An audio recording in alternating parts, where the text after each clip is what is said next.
Boa tarde, pessoal. Agradeço aí a presença online de todos vocês nesse primeiro webinar da Bad Show. É muito desafiador. Nós estamos com alguns players aqui do setor e vamos debater os efeitos, cenários para a indústria e o varejo de colchões diante do impacto dessa pandemia no Brasil. Vou apresentar para vocês, no dia de hoje, quais são os personagens. Além de mim, Alexandre Brown, Head da Bad Show Brasil na Nuremberg Messe.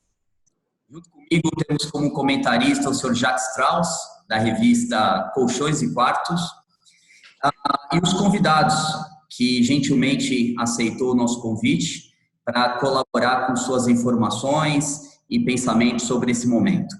Temos conosco Virgílio Tonoli, da Tonoli Sono e Saúde, Carlos Guedes, MC Franqueadora, Maurício Abalo, Eurocolchões, Rafael Moura, a One Sleep, Bruno Dias, Vipar. Esses personagens vão estar representando a visão do varejo. Também vamos trazer conosco o Luiz Marinho, sócio fundador da Blue, representando serviços financeiros para a indústria. Fabiano Balieiro, CEO da Flex do Brasil, e Guilherme Couri, CBP e Kinkoi, representando a visão da indústria.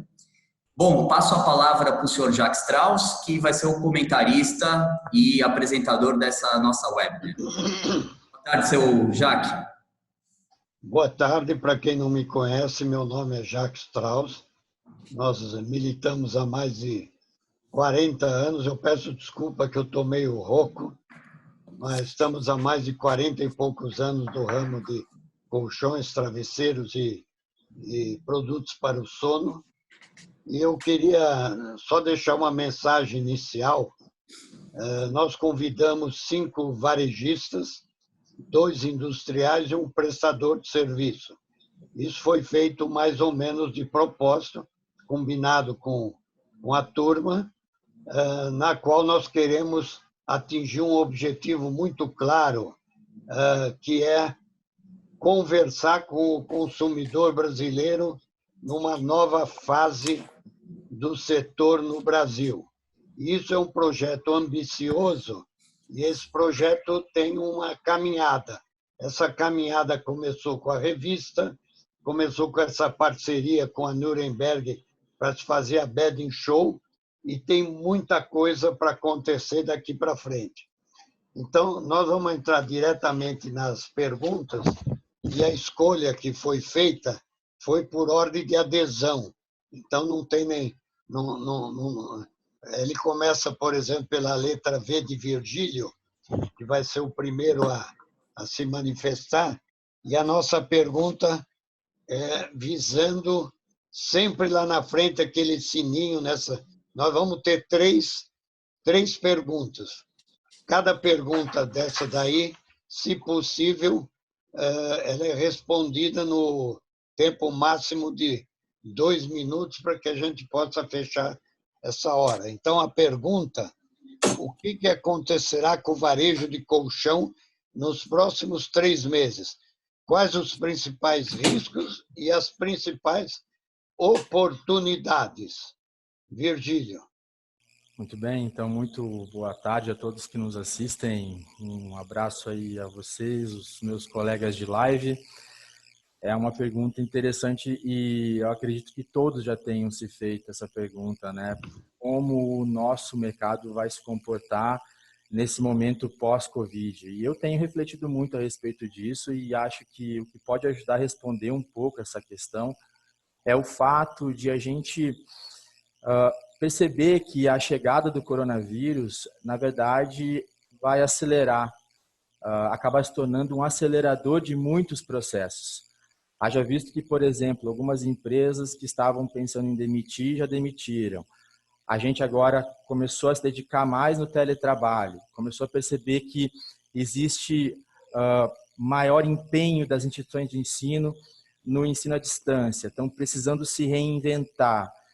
E eu acredito que nos próximos 3 meses, o nosso segmento, especialmente os varejistas, vão sentir um grande choque, porque a grande questão que não quer calar é como a gente vai aproveitar toda essa transformação digital e como a gente vai fazer a transformação digital dos nossos negócios para conseguir vender melhor, além das nossas fronteiras, além dos nossos domínios, enfrentando todos os desafios que o nosso setor tem, logísticos, de produção e etc. e tal, que muitos de nós conhecemos muitíssimo bem. Mas eu acho que a grande tônica é essa, o desafio e o olhar que eu lanço para o futuro é esse.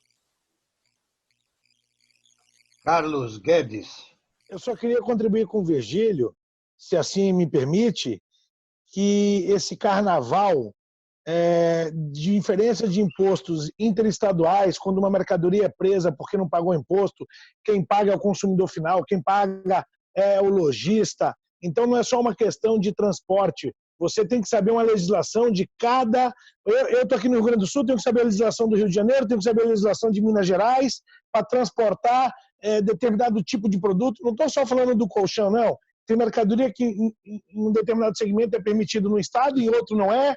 Então, não é só questão de logística. A coisa vai muito mais além. Nem o Batman consegue ter a produtividade que outros países a gente tem. Concordo com o meu concorrente, ele está certíssimo, só que a coisa é muito mais profunda do que ele falou, até porque a gente só tem 2 minutos. Era isso. Carlos. Legal, Jaque. Primeiro aí, obrigado por estar participando e poder colaborar um pouquinho aí com o que a gente vem fazendo do lado de cá. Tá? Eu acredito que a gente está vivendo um momento que nunca foi esperado por ninguém, não está em nenhum plano de negócio viver com a empresa fechada, né? Só que a gente vai ter que considerar aí esse novo comportamento do consumidor, como ele vai aprender com a experiência de compra pela internet, ou pelo menos com o início dessa compra feita pela internet, finalização no ponto de venda. Eu acredito que a gente está sendo forçado a evoluir por esse lado, todo o setor, e o momento agora é da gente não ficar parado. Todos nós temos as nossas obrigações e muitas não vão deixar de existir. E a gente precisa, eu acredito aí que não subestimar o que está por vir, né? E se preparar para um momento pior, porque assim a gente vai conseguir enfrentar tudo isso com maior segurança. Então é assim que a gente está enxergando esse momento. A gente enxerga as oportunidades que existem, estamos fazendo contenção de custos e revertendo todas essas contenções que a franqueadora hoje faz, a gente está revertendo ao franqueado. Né? Então, a gente criou políticas de benefícios, onde a gente consegue dar um fôlego ao nosso franqueado para a gente junto conseguir sair lá na frente mais forte. Então, é um ambiente aí que a gente entende que é bastante delicado, mas que no futuro aí vai beneficiar quem seguir a cartilha, quem trabalhar certo. Maurício. Sim. Legal. Então, eu dei boa tarde a todo mundo aí e estava agradecendo esse momento. A gente tem visto muitas lives, aproveitando esse momento para estudar um pouquinho, escutar outras pessoas, mas, na verdade, do nosso segmento, a gente não tem escutado praticamente nada. Então, é sempre muito bom quando iniciativas como essas permitem que a gente discuta um pouquinho o nosso setor. A gente está vivendo um momento nunca antes visto por nenhum de nós. Um momento em que, quer dizer, já passamos por muitas crises, mas crise onde existe uma paralisação dos nossos negócios, isso é inédito. E acho que a gente não vai viver outra situação dessa. Ninguém estava preparado para isso. E a gente tem aí 2 ondas. A gente tem essa primeira onda, que é a paralisação total, lockdown, onde as empresas estão com as portas fechadas, algumas delas, como é o nosso caso, está com faturamento zero. A gente não tem, neste momento, o nosso e-commerce funcionando. porque a gente não trabalha com estoques. Então, ficou mais barato para nós fecharmos a nossa fábrica. E, por conta disso, a gente está hoje paralisado. Então, a gente não tem venda. Então, situações como essa, eu acho que nunca nenhum de nós vivemos. E quando pergunta o que será nos próximos 3 meses, acho que ninguém tem essa resposta. Aliás, a gente não tem resposta para um monte de coisa aí, porque é uma situação nova. Como é que o consumidor vai se comportar após a reabertura das lojas? Ninguém sabe.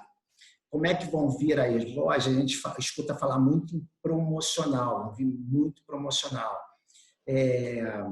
Produtos de bens de consumo, como os nossos, estarão nas primeiras linhas dos itens de consumo do consumidor, desse consumidor? Não sabemos.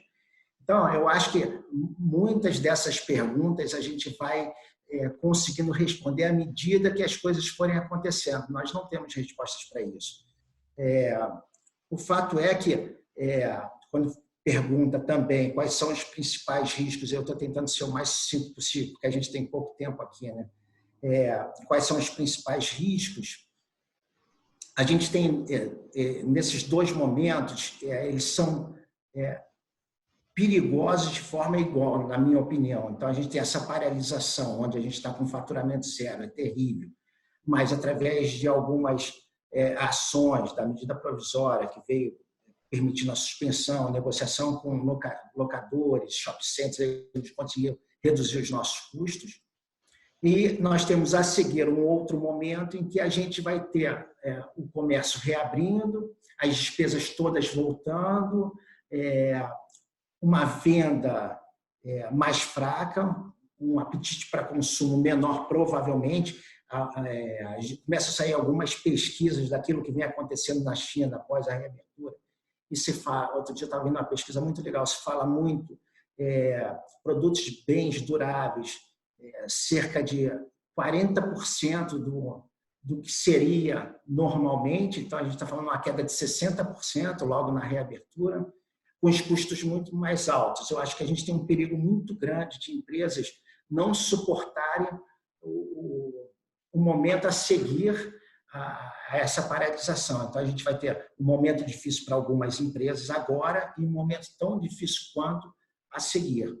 Empresas que, no nosso caso, a gente sempre se preocupou muito em preservar o nosso caixa, e isso vai permitir que a gente passe por isso. Claro que a gente vai sair machucado, claro que a gente vai sair arranhado, mas a gente vai conseguir passar por isso. Empresas que não tinham o caixa preservado ou vinham de momentos de grandes investimentos ou alavancados, então essas empresas terão muitos problemas, não só durante esse período, mas no momento a seguir. E as oportunidades, assim, para toda crise sempre surgem muitas oportunidades. Quais serão elas? Eu também não sei. Eu acho que a gente também não sabe, mas oportunidades surgirão. Nós vamos estar muito atentos a todas as oportunidades que surgirem. Mas quais vão ser elas, eu não sei. Passando a bola para vocês aí, para não tomar muito tempo. Bruno. A gente já vive num mercado onde os juros são os mais altos, onde a inadimplência ela é maior, onde o risco trabalhista são os maiores, onde todos os indicativos no nosso país eles têm as piores curvas.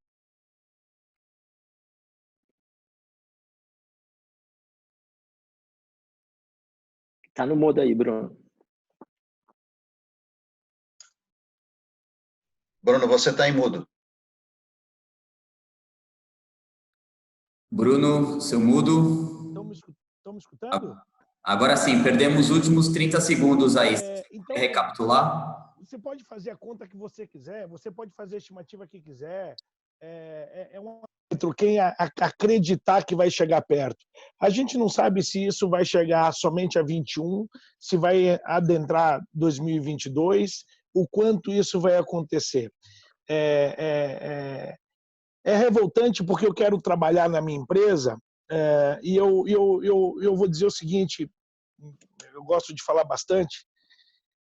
O Japão, a cada 2 pessoas, a cada 3 dias morreu uma pessoa. O ápice do Japão que mais morreu gente foi no fim de semana retrasado, morreram 5 pessoas. Seul demorou.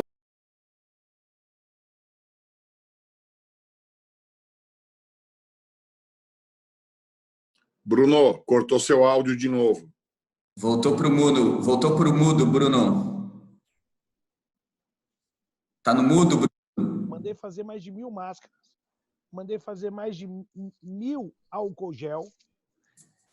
E estava disposto a fazer com que o governo determinasse qualquer regra para a minha empresa trabalhar. Bota um fiscal sanitarista, diz que eu tenho que trabalhar com máscara, diz que eu tenho que atender um vendedor, 2 por loja, eu pago o sanitarista, bota um fiscal. Agora, não existe prejuízo maior do que fechar a porta de um varejo. Você tem outros segmentos, você consegue, o varejo não. Ainda mais a minha loja, que são aluguéis de 40 mil, 30 mil, 50 mil. Então, eu não sei. Respondendo a pergunta do Jacques, a gente vai sair disso, todo mundo se dando as mãos. Eu tive de pedido de cancelamento de venda algo em torno de 100 mil, tá? Pouco menos de 100 mil. Reverti isso para 28 mil. Dos 100 mil que me pediram para cancelar a venda, 28 não cancelaram. Os outros todos, e ordem, decreto, eles tinham esse direito, tá? Cancelaram o cartão, ok. Então, se isso dá um efeito cascata, ele é pior ainda. Então, vai depender de como eu vou negociar com meus fornecedores, com minha parceira, que é a Flex, como a Flex vai negociar com os parceiros dele, como nós vamos se dar mão. Então, são 2 coisas. A capacidade de negociação que você tem que ser boa, caso o retorno das vendas não seja boa. Se você não negociou bem o retorno, aí não é só fornecedor, é shopping, é um advogado que você vai pagar depois, é prestador de serviço, é imobiliária. E se você negociou mal, você tem que torcer para sua venda ser boa. Se você negociou bem, talvez a volta não seja tão boa. Então, cara, é um misto de fórmula. É um misto. Meu pai me acordou, para o cara ter sucesso na vida, ele precisa acordar cedo, comprar barato e vender caro. E prestar um bom serviço. Hoje essa fórmula não se aplica.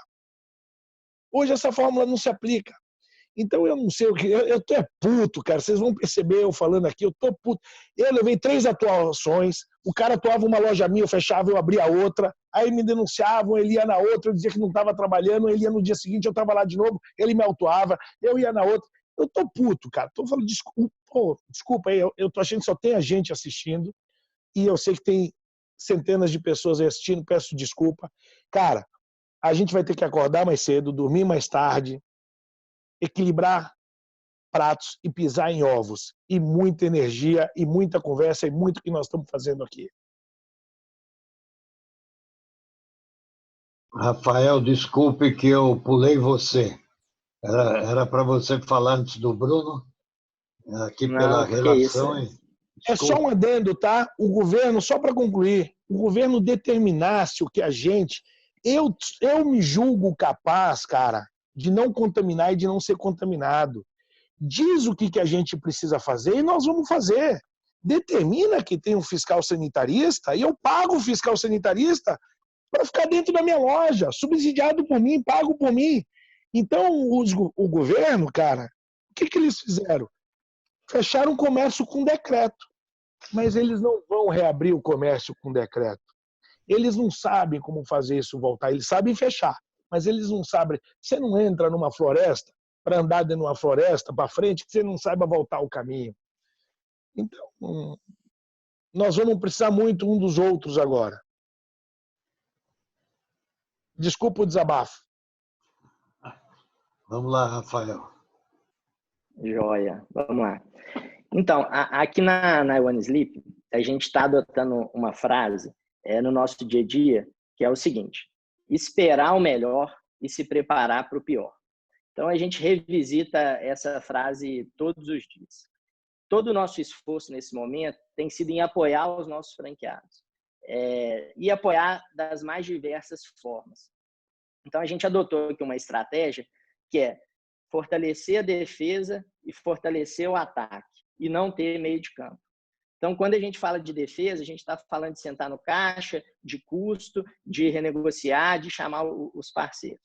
Quando a gente está falando de ataque, a gente está falando de ser criativo, a gente está falando de marketing, a gente está falando de identificar as grandes oportunidades também que o momento aí ele acaba nos oferecendo. Dando um exemplo aqui, o que a gente fez para a nossa rede, para os nossos franqueados, e tem caminhado muito bem. A gente criou a LFO, que é a loja física online. Então, cada franqueado nosso ele passou a ter um novo canal de venda, que é o canal online.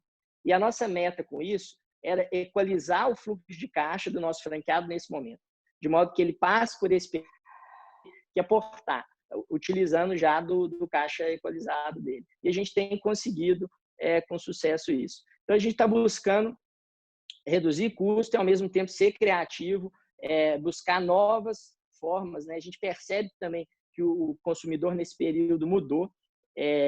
A gente sente ele muito mais sensível, né, à venda remota, ao online.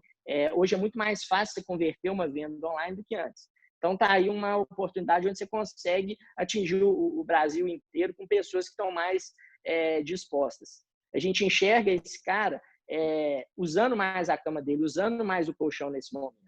E quanto mais ele lembra do produto durante a quarentena, maior é a chance de lembrar da nossa marca, de buscar trocar o produto. Então, a gente tem focado muito em buscar as oportunidades e fortalecer nossos franqueados nesse sentido. Com relação à primeira pergunta, né, que foi colocada, acho que essa é a pergunta do milhão, né? A grande pergunta que ninguém sabe ao certo qual que é a resposta dela.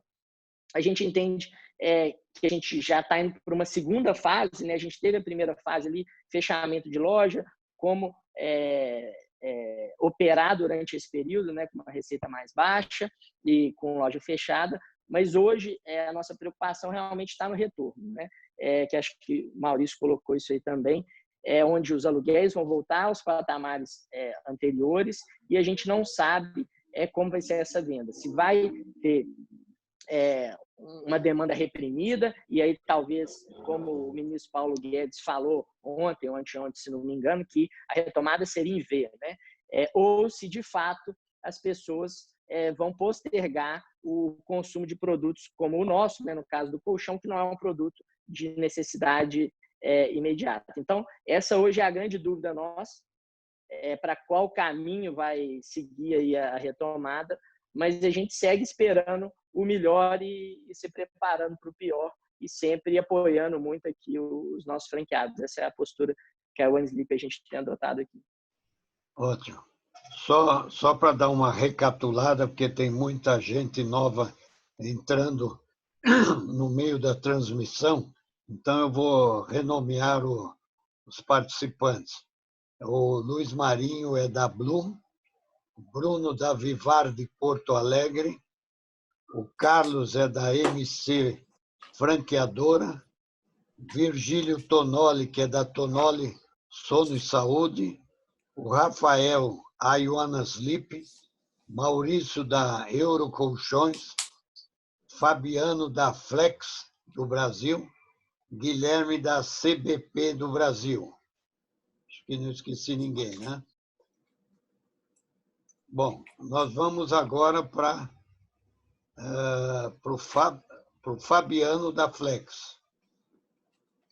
Bom, eu complementando o que o pessoal comentou, eu também vejo isso ocorrendo em duas ondas. A gente hoje fala muito, se reporta muito a quantidade de falecidos. Eu acho que a gente, breve, e hoje isso não permite, mas vamos estar contando a quantidade de falidos. Então, acho que um primeiro panorama que vai acontecer é que a crise pega as pessoas e as empresas e os varejos e as indústrias em diferentes momentos e em diferentes condições. Eu acho que a capacidade de cada uma delas de rapidamente se adaptar, agir e ler esse novo mercado é fundamental e ele é dinâmico, ou seja, as ações que você tomou ontem não são as mesmas que vão te servir para amanhã, como a gente está verificando aqui.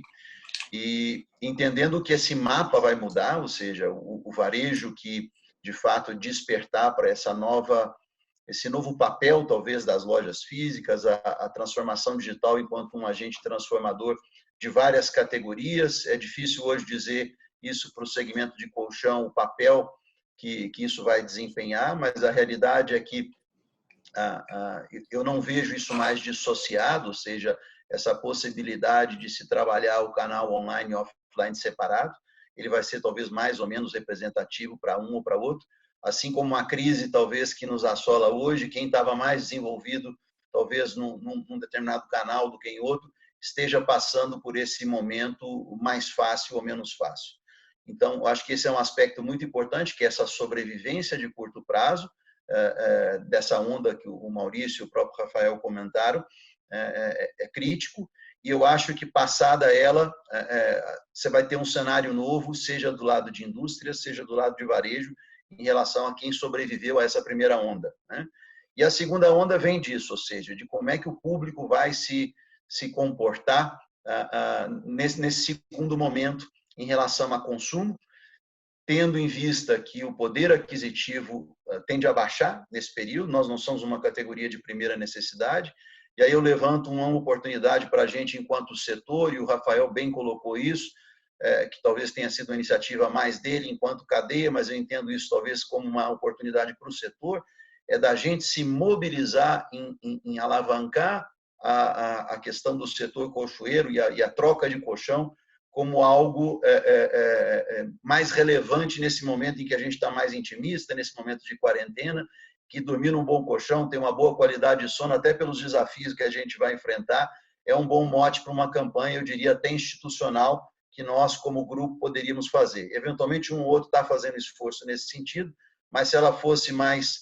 institucionalizada e de mais grosso calibre, nos ajudaria a que a retomada do setor como um todo pudesse ser um pouco melhor. E essa segunda etapa, os aspectos creditícios de gestão, como é que cada um vai se organizar, entendendo que a loja física passa a ter talvez um papel diferente, na medida em que a gente enxerga, por exemplo, outros varejos, igual você pega o Magazine Luiza hoje, que tem lojas físicas e tem loja online, com esse movimento que ela fez agora para proteger, colocando todas as vendedoras vendendo online, não imagino que a volta seja com o mesmo número de lojas físicas, de que o papel das lojas físicas que ficam talvez seja diferente, seja mais de experiência de compra, e talvez o canal de finalização disso seja talvez mais digital, porque as pessoas ganharam mais confiança nesse canal ao longo do tempo. Então, muita coisa para se definir.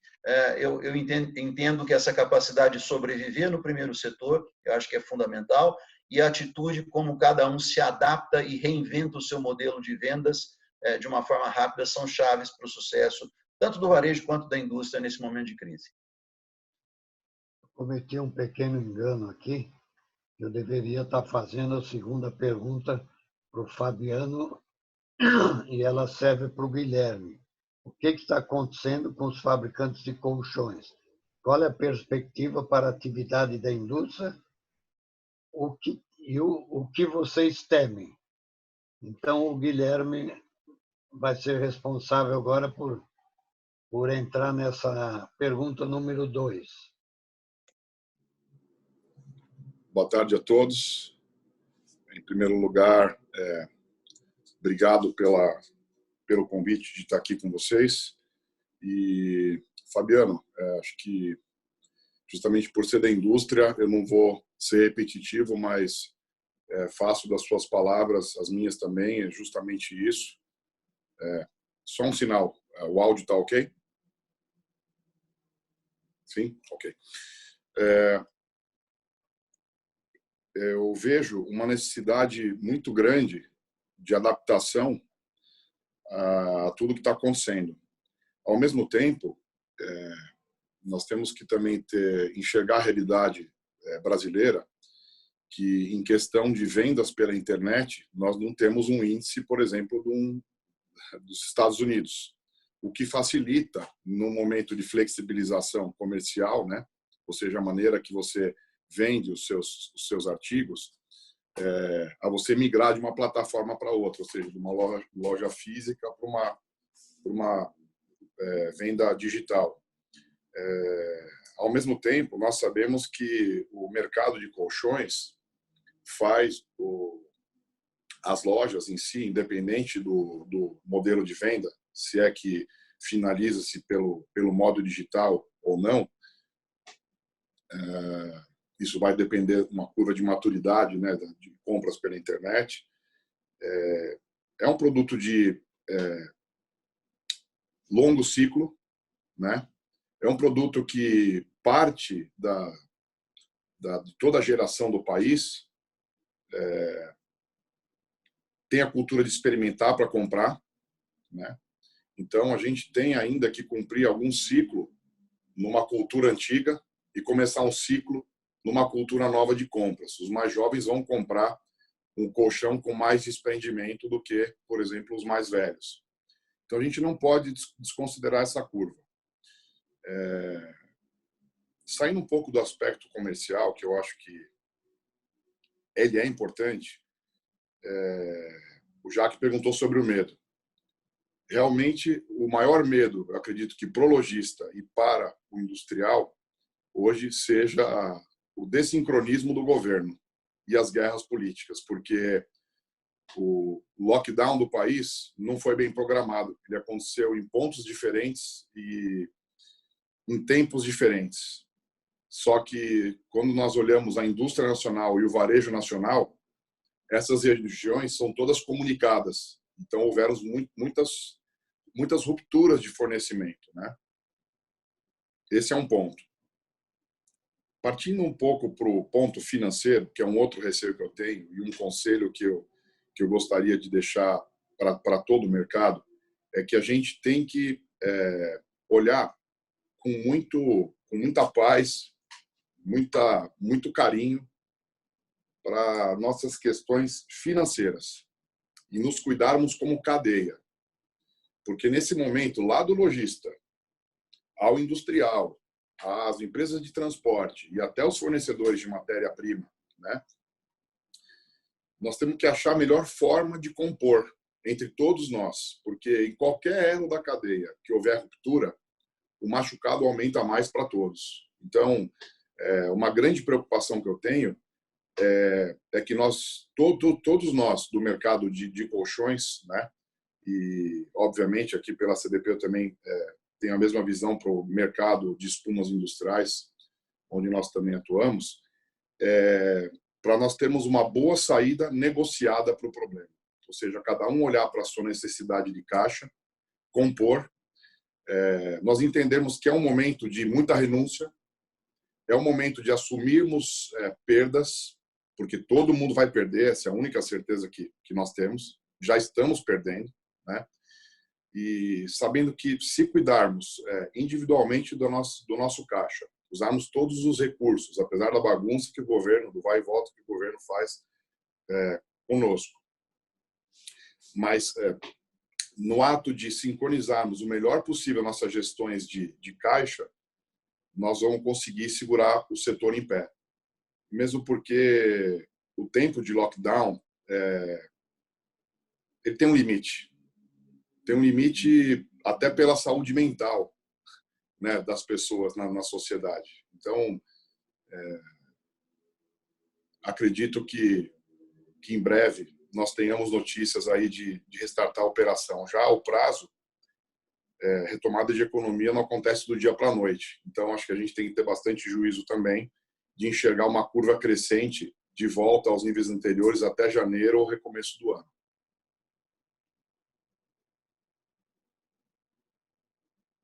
Vamos ouvir agora o Luiz Marinho. Obrigado, Jacques, pela oportunidade. E é um prazer enorme estar aqui nesse grupo, com tantos parceiros de tantos anos e tantos amigos que nós fizemos ao longo da nossa jornada, né? Para os que não nos conhecem, a Blue basicamente é uma solução que entrou no segmento colchoeiro, e hoje cerca de 70% das indústrias nos utilizam e cerca de 50% dos varejistas nos utilizam também. Então, a gente já tem uma certa profundidade, um certo conhecimento também sobre o segmento, né? E a primeira coisa que nós fizemos quando olhamos essa situação foi entendermos que o que viria depois, né? Ou tentarmos entender o que viria depois. E todos vocês, de uma forma ou de outra, colocaram o cenário que a gente visualizou. Mas eu só vou destacar os pontos que foram percebidos por nós. Quer dizer, primeiro, uma grande crise de caixa. né? O caixa das empresas ele está sendo consumido nesse lockdown. Tá? Então, o dinheiro... E se a gente analisar o mercado brasileiro e entender que poucas eram as empresas que tinham, de fato, uma capacidade de caixa, quer dizer, grande parte das empresas, varejo e indústria, na realidade, já trabalharam no giro de uma mercadoria. Então, eles não tinham um caixa saudável para guardar. Mas vamos supor, ainda assim, que houvesse um caixa. Quer dizer, esse caixa está sendo consumido por essa crise. Esse é o problema número 1. O problema número 2, oriundo desse primeiro, como bem falou o Guilherme, é que isso vai gerar uma crise de crédito. Porque, ato contínuo, quer dizer, o varejo, para continuar comercializando, ele tem que ter estoques. Para ter estoques, ele tem que comprar da indústria. Para ele comprar da indústria, ele precisa de ter a confiabilidade da indústria para que ele possa comercializar o produto. Então, esse segundo ponto, que é o crédito, que eu entendo que é exatamente o que o Guilherme estava colocando como cadeia toda, tá? Que vai desembocar lá na matéria-prima e lá no transportador também, nós observamos isso. E o último ponto assim, crítico que nós observamos era exatamente essa migração, que neste momento é maior do físico para o virtual, que em algum momento ela volta para o físico e talvez com alguma perda, né? Mas nada aponta que vai ser um 80-20, né? Eu acho que vai voltar, vai ter alguma perda, o virtual ele vai aumentar, mas ele não vai substituir o meio físico, né? E dada essa problemática, o que a gente, pelo menos na nossa empresa, o que a gente fez foi refletir o seguinte: dado esse problema, o que a gente pode fazer para ajudar vocês, parceiros, indústrias, e vocês, parceiros, lojistas, a sair, quer dizer, a quando a gente tiver essa retomada, poder ajudar vocês a sair desse processo, tá? Então, basicamente, e aí eu vou me ater muito ao nosso negócio, porque eu acho que o nosso negócio ele está muito inserido na problemática futura. O que a gente entendeu? Quer dizer, a gente entendeu que a gente deveria, primeiro, estreitar mais relações com as indústrias, tá? Exatamente levando leques de solução diferenciados, e aí nós criamos algumas soluções adicionais às soluções que vocês já trabalhavam conosco, tá? E começamos a levar isso para o varejo também. É óbvio que o varejo está fechado, o varejo está preocupado hoje com a venda, com o que ele pode vender. Talvez, como disse o Bruno ali, transformar os 100 mil aqui de cancelamento em 28, né? Esse é o esforço que vocês têm que fazer agora, nesse momento, né? Então, é óbvio que é difícil comunicar com todo mundo, mas a gente se fortaleceu muito em tentar entender na cadeia como é que a gente pode usar, criando soluções que possam dar segurança para a indústria ou melhorar a segurança da indústria em relação ao crédito e oferecer para o varejo soluções que tenham mais eficiência, menos custo e que possam permitir que essa bicicleta gire. Eu acho que o grande ponto, Jaque, da nossa visão é que o primeiro jogo é o jogo da sobrevivência. Ou seja, a gente tem que sair vivo dessa crise. Porque se a gente sair vivo, a gente vai ter condição de criar outras alternativas, buscar o cliente, porque vocês são muito bons nisso. Ou seja, a indústria ela cria produtos maravilhosos, o varejo ele conhece o cliente, ele sabe trazer de volta, ele sabe buscar essa venda como ninguém, né? Só que esta relação varejo-indústria ela é crítica para esse processo.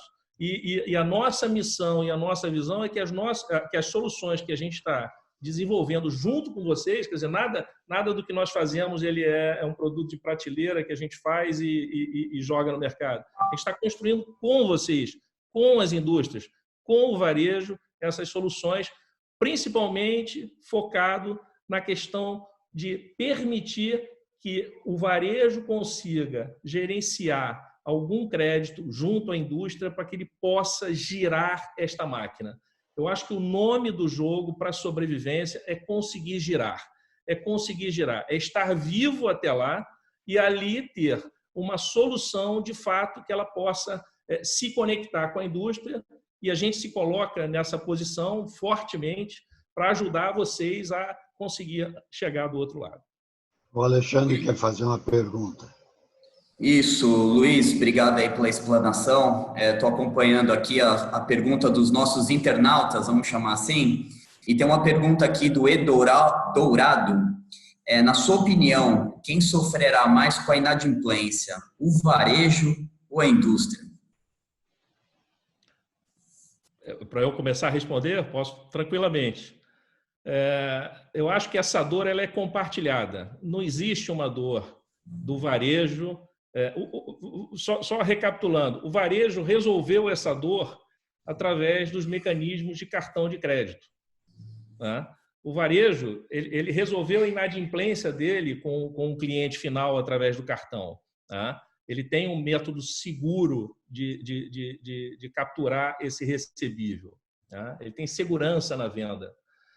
E o que nós fazemos é exatamente trazer essa segurança também para a relação varejo-indústria.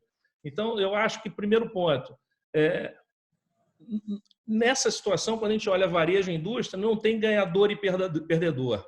Eu acho que ou os dois ganham ou os dois perdem. É difícil dissociar e falar o seguinte, o varejo quebrou, mas a indústria está bacana. Está bacana como? Vendendo para quem? Tomando que pedido? Com que recebível? E vice-versa. Vamos quebrar a indústria e o varejo vai ficar muito bem. Com que mercadoria? Então, é um jogo muito casado e a concatenação aqui é a chave do jogo, na minha visão. Muito bem. Muito bom. Se eu posso complementar aqui, o Alexandre Fabiano da Flex, eu acho que o Luiz pontuou é muito bem pontuado, até porque, por exemplo, do lado da indústria, várias delas hoje, a nossa cadeia é uma cadeia muito alavancada, né? E muitas das vezes o varejo, de certa forma, se financia pelos prazos que a indústria dá. Várias indústrias também, da mesma forma como o Luiz comentou, se tinham uma posição de caixa, estão consumindo ela agora. Né? Muitas das indústrias têm uma posição de crédito vinculada a recebíveis. Então, na medida em que os recebíveis murcham ou somem, os bancos revêem posição de crédito para as indústrias também.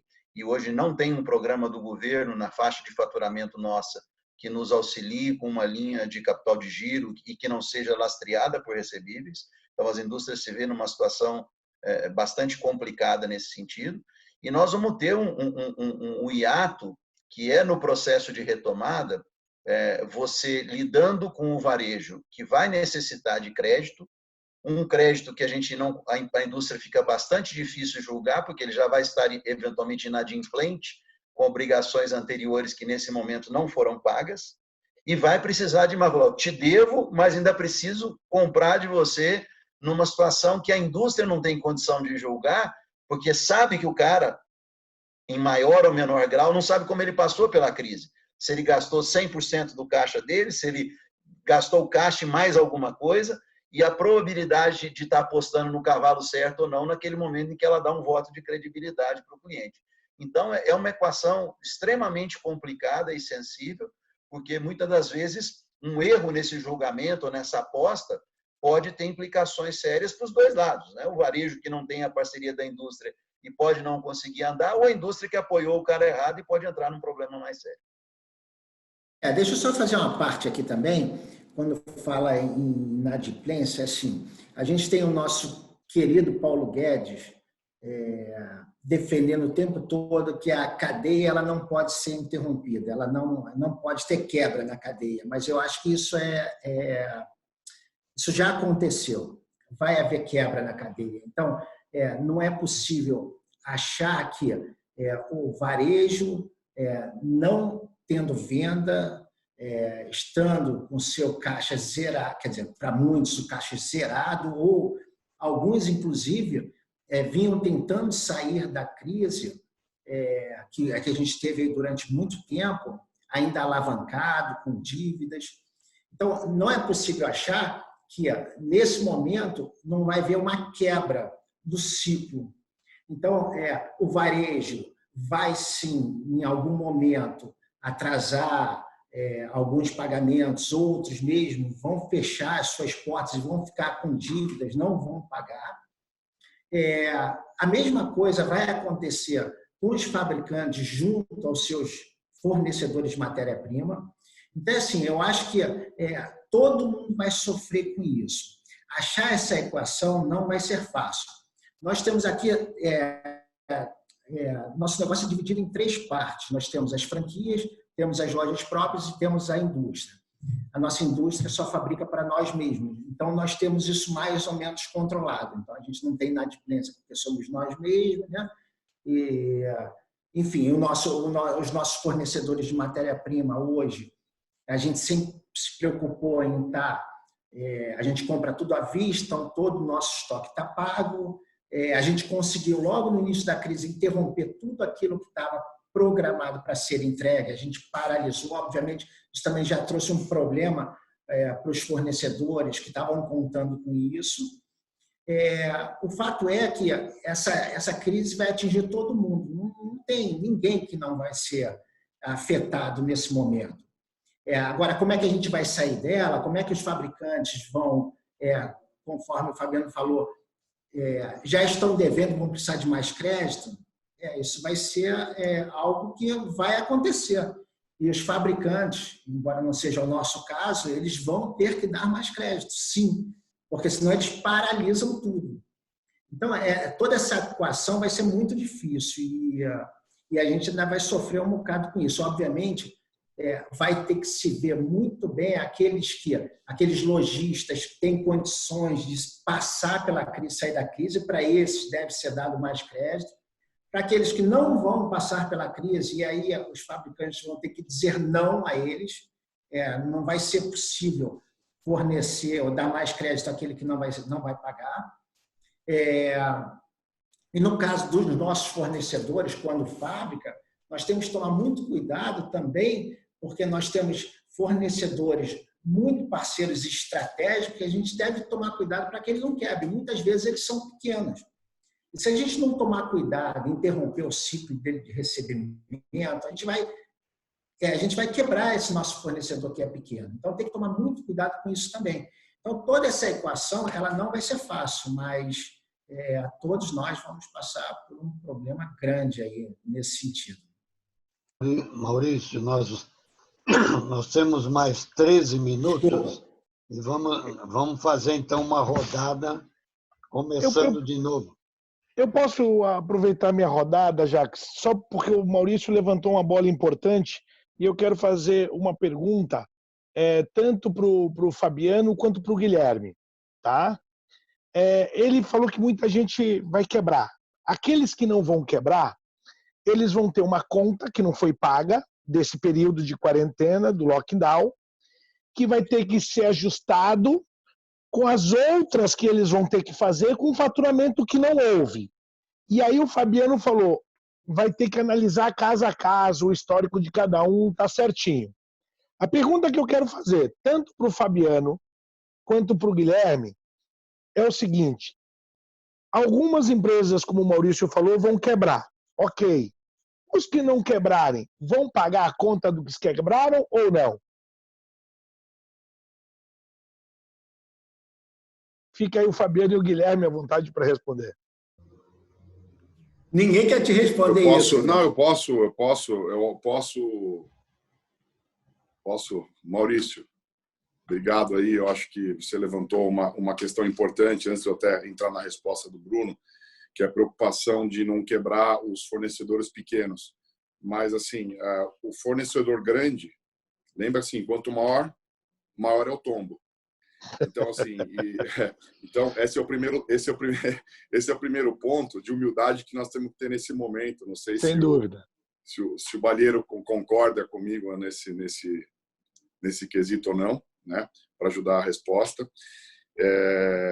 Mas acho que daqui a pouco ele vai poder se expressar.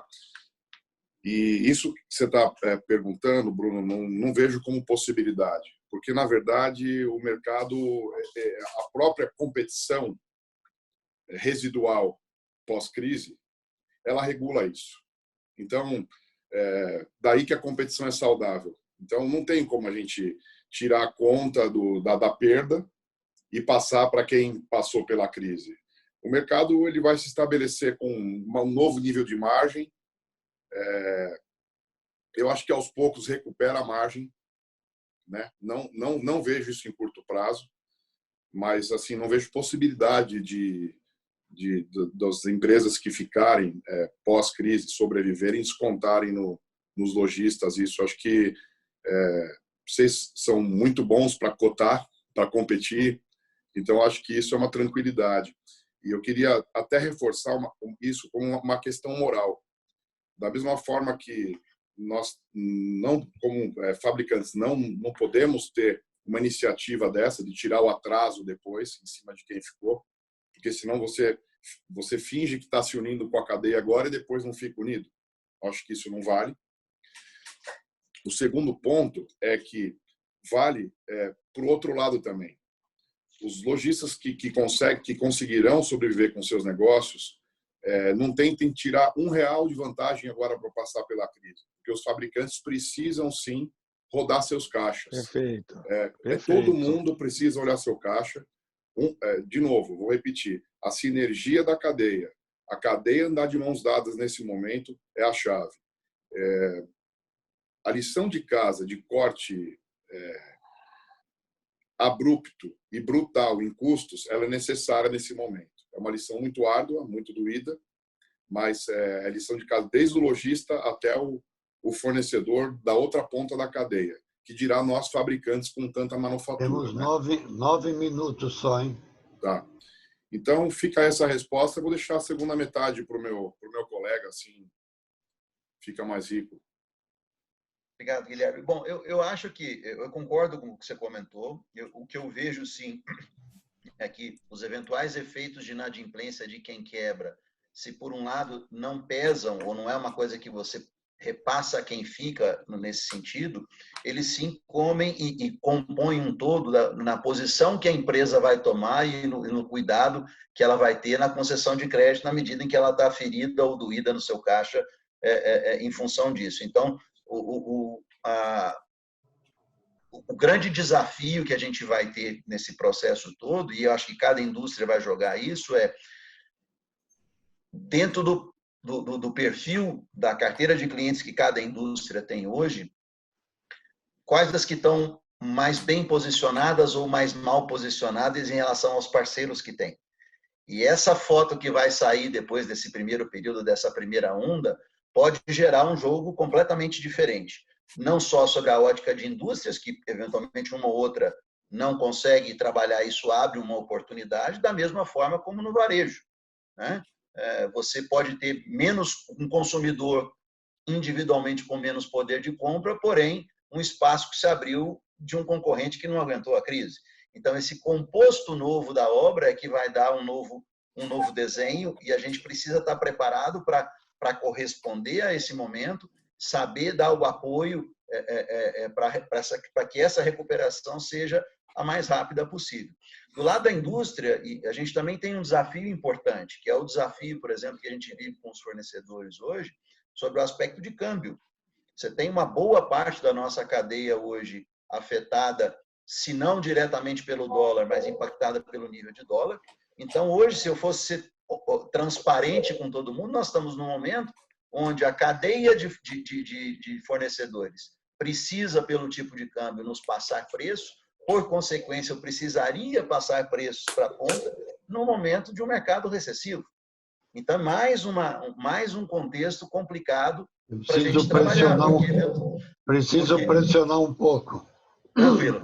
Então, eu acho que é isso. Eu agradeço aí a oportunidade e, enfim, que tenhamos mais vezes e mais oportunidades de bater esse papo. Fabiano, só para somar nessa questão do cenário que o Fabiano colocou, ele é muito difícil e real. Nós estamos com custo, assim, vamos pegar a espuma, por exemplo, que é uma matéria-prima importante no colchão. Nós estávamos com um dólar até 2, 3 meses atrás, 4. Nós estamos com dólar acima de 5. E a indústria de polióleo e TDI precisando ainda de aumento na matéria-prima. Então, o aço também, o molejo já sofreu aumento, o tecido. Então, assim, nós estamos precisando realmente... o mercado vai voltar e nós vamos ter que voltar com tabelas novas, né, Fabiano? Então, assim, é realmente um cenário bastante crítico. como a gente tem que encerrar, meu recado final é pedir que sejamos o mais adaptáveis possível. Vamos lá, O segredo Virgílio. é a adaptação, e eu assim convido muito a toda a cadeia a se sensibilizar pelo pedido da gente realmente cuidar do financeiro um do outro. Virgílio. Vamos lá, então. Vou procurar ser objetivo para a gente poder permitir que outros também falem. Eu vejo que a gente faz aqui nessa live quase que um exercício de futurologia, né? Todo mundo sabe que a situação que se avizinha é um pouco delicada. Contudo, à medida que a gente toma consciência e vai rememorar algumas coisas que a gente já viu aqui no passado, todos já viram com certeza, torna-se tudo mais claro e a gente perde o medo do que vem pela frente. Então, eu vejo que a nossa live estava fazendo assim, muito pessimismo. Eu vou tentar levantar um pouco aqui alguns aspectos que eu vejo que são muito importantes. Usando as palavras do próprio Guilherme, e recomendo que leiam no Neofeed, do Carlos Sambrana, uma matéria sobre o Alexandre Birman e o que foi feito na Arezzo, que é um exemplo do que pode ser usado para cada um de nós quando a gente fala sobre sentar em cima do caixa, cuidar do caixa, ter atenção ao caixa, se preocupar com ele, porque é ele agora que vai cuidar da nossa empresa daqui 2, 3, 4, 5, 10 meses para atravessar esse momento. De qualquer maneira, eu quero contribuir falando sobre essa crise, dizendo que ela, na verdade, serve como um grande teste de valores e propósitos dos nossos negócios. E com caixa ou sem caixa, com mais dificuldade de caixa ou menos dificuldade de caixa, ali na frente a gente vai ver quem é quem. Porque a gente vai perceber que essa crise vai valorizar aqueles que de fato têm valores e propósitos sólidos, firmes e que contribuam com a sociedade, contribuam com a sua cadeia. A sociedade vai fazer uma cobrança muito grande sobre as empresas, vai cobrar mais responsabilidade das empresas no futuro, em breve, logo agora, ali adiante. Então, a gente precisa ter essa consciência e eu acho que é importante frisar isso. Quando eu falo que eu quero dar uma levantada, não é, na verdade, trazer aspectos otimistas e motivadores, enfim, para vocês, não. Mas é trazer objetos que tragam a consciência de todos aqui para aquilo que já vinha acontecendo. Eu participei agora há pouco da NRF em janeiro, que é a maior feira de varejo que existe, e lá se antecipam muitas tendências e se vê na prática muita coisa que acontece no nosso segmento. Então a gente sabe que as lojas físicas vão perder o protagonismo da venda. A gente sabe que a gente vai precisar se reinventar. Não há motivo para que a gente se desespere no momento em que a gente vai ficar fechado 1 mês, 2 meses. Isso vai passar. A gente tem que se preparar muito mais, não para ficar fechado agora, mas é para retomar quando a gente abrir depois. Esse é o segredo. É ali que mora a chave do sucesso de quem conseguir encontrar o caminho. Daqui a pouco apaga automático. Vou finalizar então, Jack, só para dar um outro dado. Nós vamos perceber um movimento depois da abertura, que é o consumo de alívio. Isso está na teoria da economia. A gente vai perceber que ao retornar, a gente vai vender bem, porque as pessoas precisam disso. Elas ficaram presas, fechadas em casa. Então, usando também aquilo que o próprio Fabiano falou, é o momento de o setor comunicar positividade, convidar as pessoas para virem às compras. Afinal de contas, nós fomos um dos primeiros setores que foi procurado para ajudar na montagem de hospitais de campanha. Eu fiz contato com alguns de vocês para tentar ajudar e motivar esse movimento a acontecer. E tive resposta de uns, não tive de outros, mas aconteceu. Nós fomos os primeiros a que procurassem ajuda. E nós ajudamos. Agora o mercado consumidor tem que nos ajudar. Um abraço a todos. Muito obrigado pela oportunidade. Carlos.